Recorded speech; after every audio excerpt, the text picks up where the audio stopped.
Our next speaker is Bill Shepard, a longtime member of our squadron. Thanks. Yeah. I could take 45 minutes introducing Bill, and I'd love to because it's an amazing career, but let me just give you some brief snapshots. He owned his first airplane, a J3 Cub, at the age of 16. He still owns, to go to the other end of where he is now, he still owns a bunch of airplanes I'll get to. He was in the Marine Corps Reserves in high school. He worked on Corsairs and Sky Raiders. Then he went active duty in the Marines as a mechanic on helicopters, age 19, age 34. Yeah. He left the Marines, decided he didn't want to turn wrenches. He wanted to fly them, and so he began his career as a professional pilot, which lasted until he turned 65. He flew seaplanes down in the South. Then he got, I think what maybe, I thought I used to have the coolest job in the world. I think he had the coolest job. He was a corporate pilot for Chevron, flying gooses and mallards. Oh, wow. Down in you know, the bayou and they. And Cessna. And Cessna, yeah, nobody cares about it. Vacation went later, I flew Cessna. All right.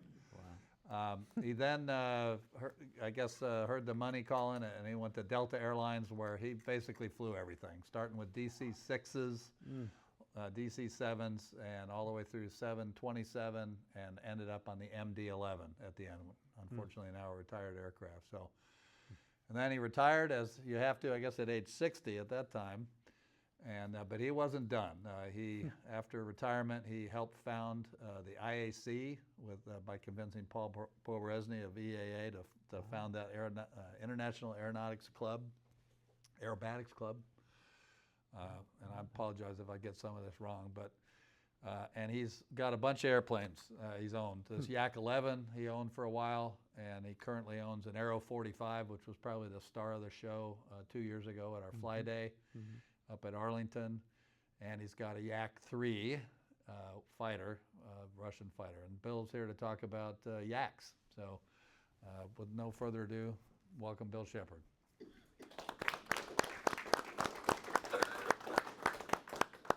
I'll have to pay you for that one. I'll take it. Have the mic?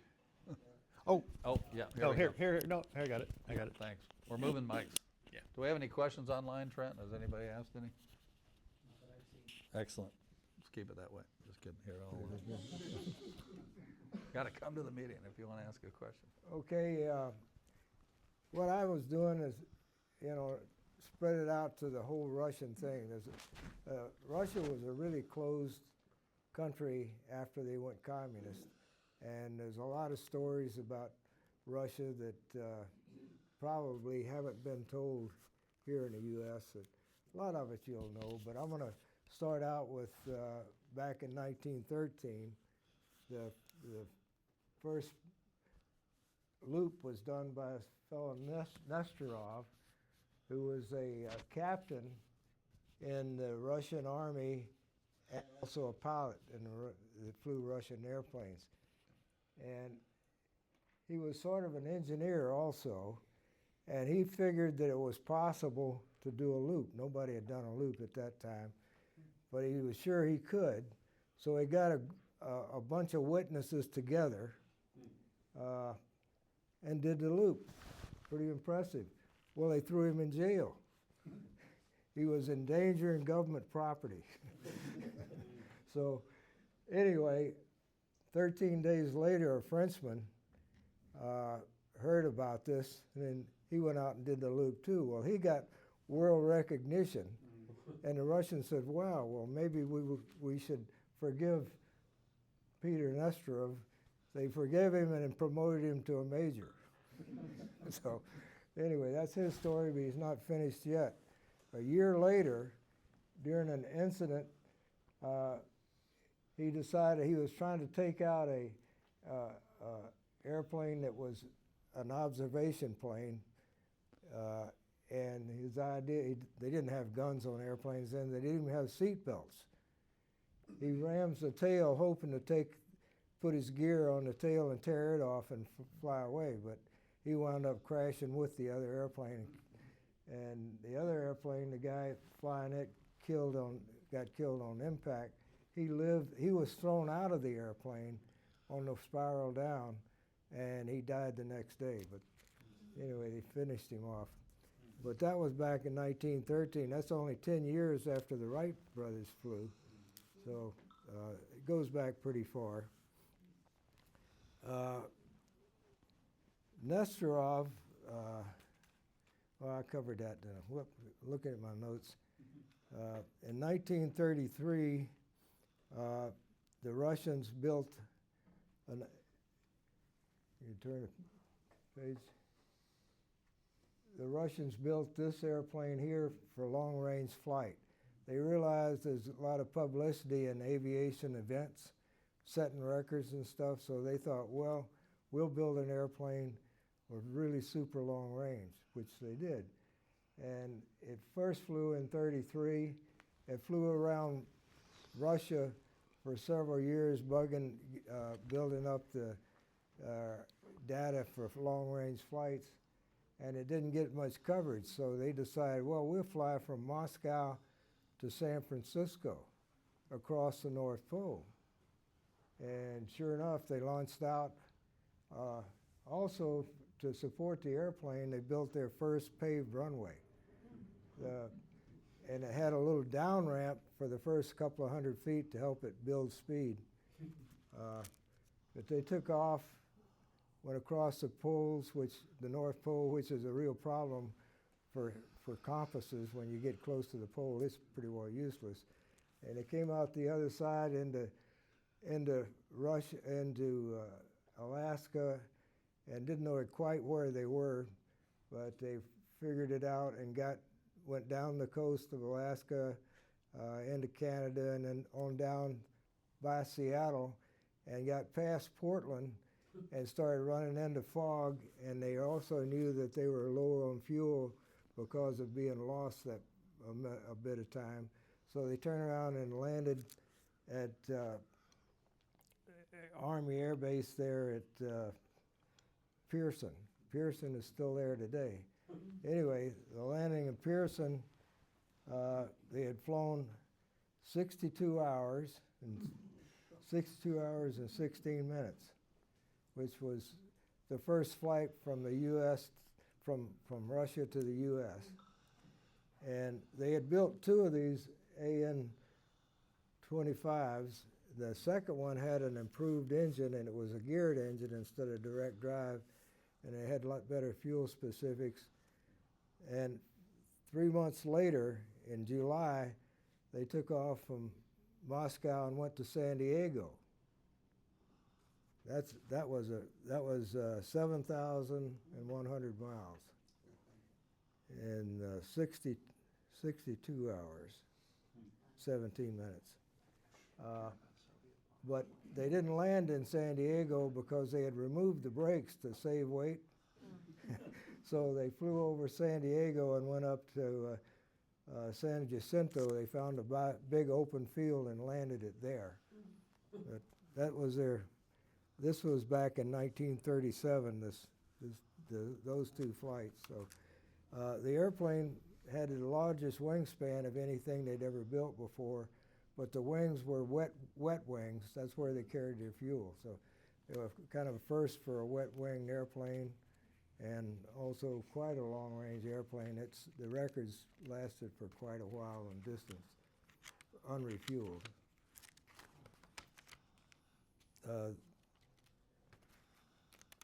They became a communist country in 1922 when the Russian Revolution was over, and Stalin was the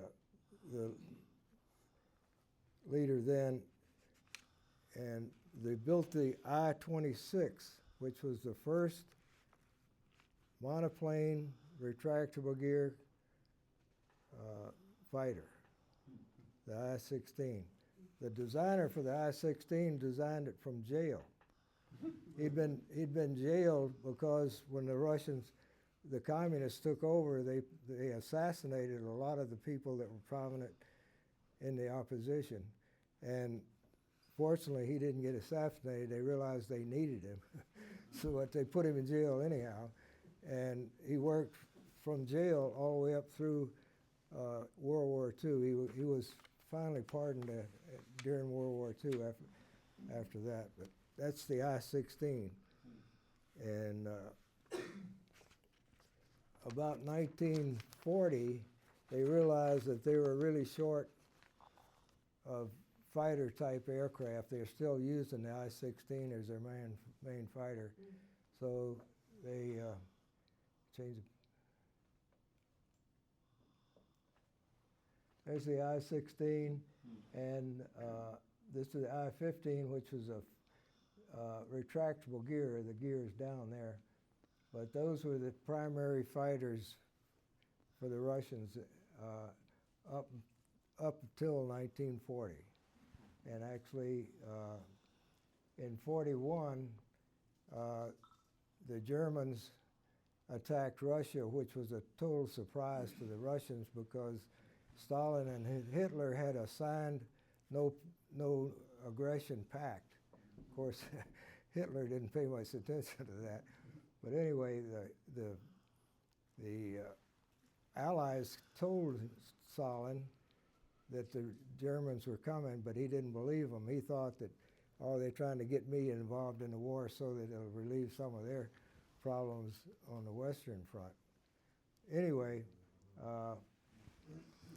the primary airplanes that they were working on as replacements was the MiG-3, Yak-1, and Lavochkin. And those turned out to be the main airplanes when Barbarossa came along. I don't know if you're familiar with Barbarossa. That was Russia's equal to our Pearl Harbor. When the Germans attacked, the Russians weren't completely surprised and lost most everything on the ground.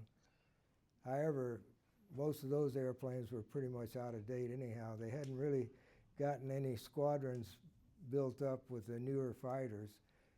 And actually, the newer fighters were still not up to the standard of the Me-109 or the Focke-Wulf 190, but they were up there where they could and actually give them some competition.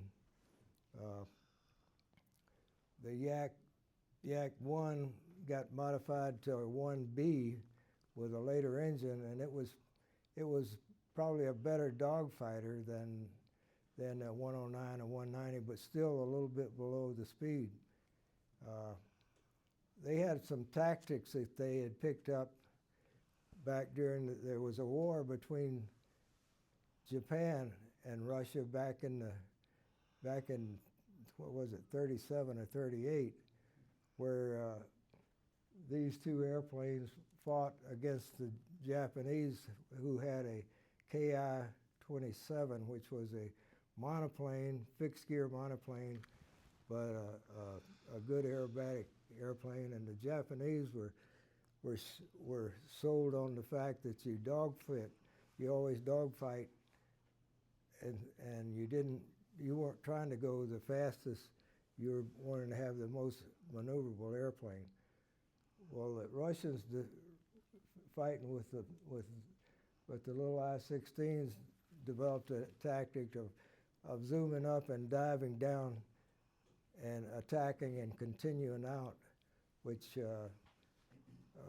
Chenault had observed all of this, and he realized that that was the way that fighters should be when you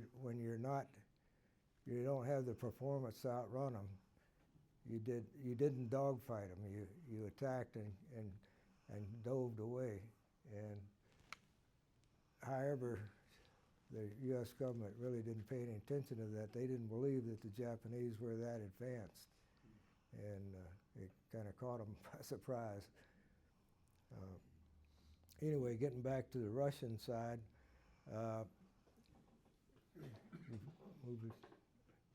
go up to, keep going. This was the Japanese airplane that was involved in that war. It's an interesting, there's a couple of books out on this war. I'd never heard of this war, but they had some air battles with hundreds of airplanes in them back then. It's in Mongolia. Normanham, Mongolia was was the dividing line from what the Japanese thought was their country, and Russia was already claiming that area. So there was an undeclared war there for a couple of years. And initially, the Japanese air side dominated, but then they had upped the engines in the I-26, I-16, I'm sorry, and it was able to compete with them then. And you can leave it on that other one. The Russians finally were the leaders in the fight in Monahan, and the Japanese were already fighting in China, so they just gave up, went home. Wasn't any armistice or anything like that. They just picked up their tools and moved out. But interesting, if you want to, I didn't know anything like that had happened, and I got a couple of books on it, and I didn't get to bring them here, but they're pretty small. But they have the Russian side of it, and it's really delved into all the things that went on. Evidently it was a lot of flat open country there, and when their buddies would get shot down, they'd land and pile them in their seat with them and take off again. That happened a lot, evidently, when they had so many airplanes involved in these fights that it's an interesting thing to look at. Anyway, 1940, they realized they really needed to upgrade their fighter force. And next one.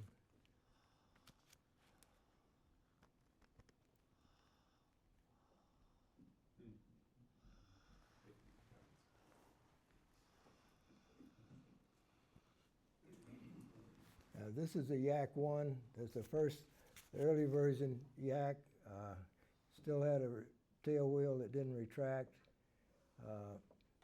The engine was about 1,000 horsepower, and it was a very nice flying airplane.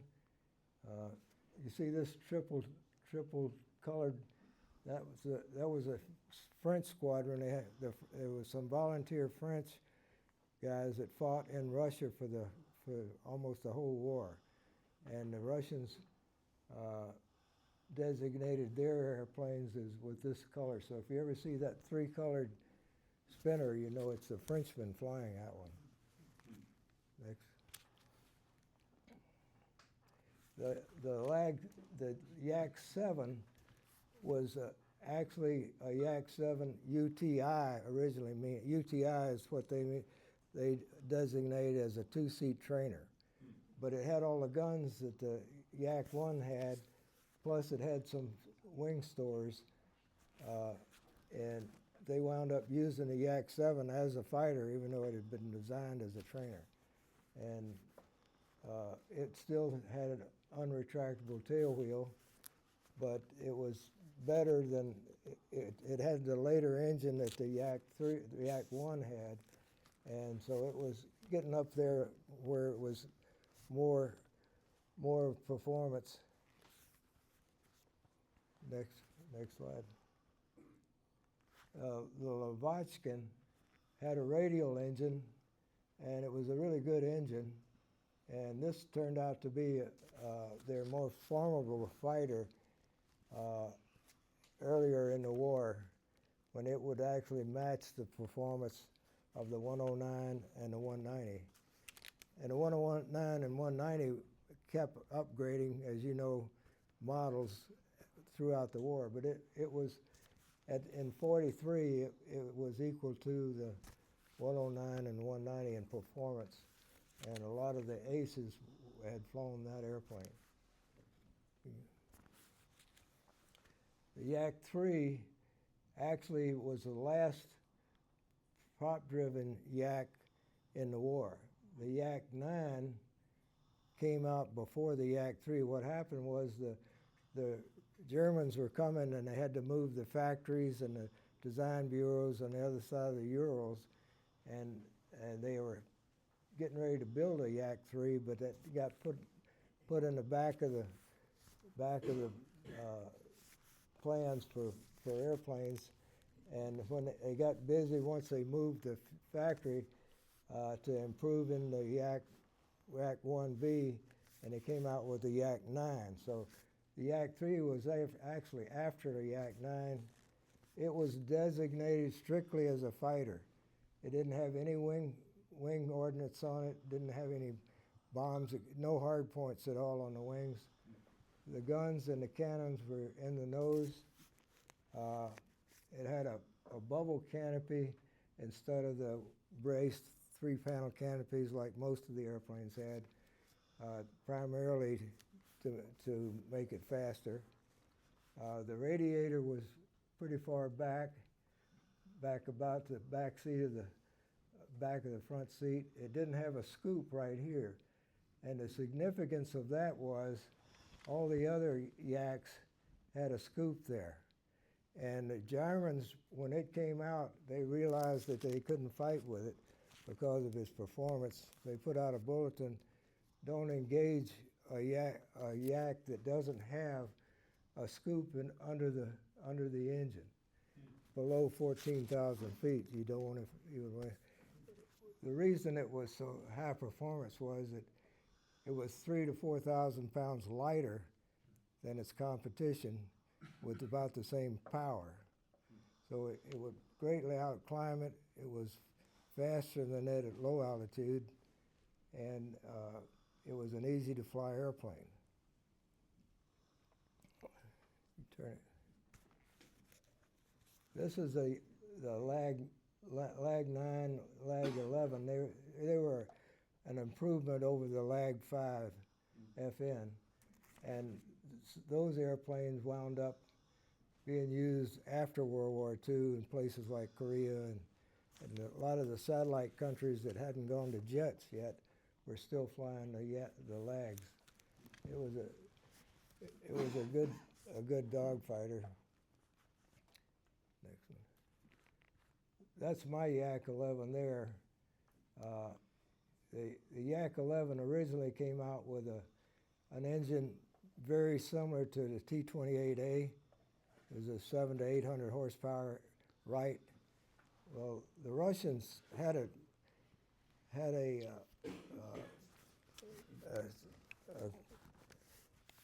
permission to build the Yaks back prior to World War II, and they had a license to build them, and a lot of these engines, even though after World War II they didn't need that anymore. They had changed the engine enough to where they could drop their license and call it their own. But anyway, it had a 700 to 800 horsepower engine, and it was basically used like our AT-6. However, it was a little higher performance. This one was the first Yak in the U.S. to have a Pratt & Whitney engine in it. I had a 1830-75, which was 1,350 horsepower instead of the 750. It later, after I sold it, raced Reno. The first time it raced at Reno, it came in second in the silver. The next year, it won the silver and beat 8 Mustangs and 1 P-63. But anyway, nice airplane, easy to fly. Just drank a lot of gas. I flew air shows in it for about 8 or 9 years, a lot of them with Cascade Warbirds. Next slide. That's the Yak 3 that I have. This is a Yak 3M. The M was an airplane built in 1993, 92, 93. The Yakolov built 14 of them. How that happened was there was a World War II Yak 3 in a museum in Santa Monica. I don't know if anybody had ever been in that museum at Santa Monica Airport. But they were impressed with the airplane, and they went to Yakolov and talked them into building some more using a U.S. engine, because the Russian engine, there was no airworthy Russian engines anymore for that airplane. So they used a Allison engine, a ham standard prop, and built 13 of them.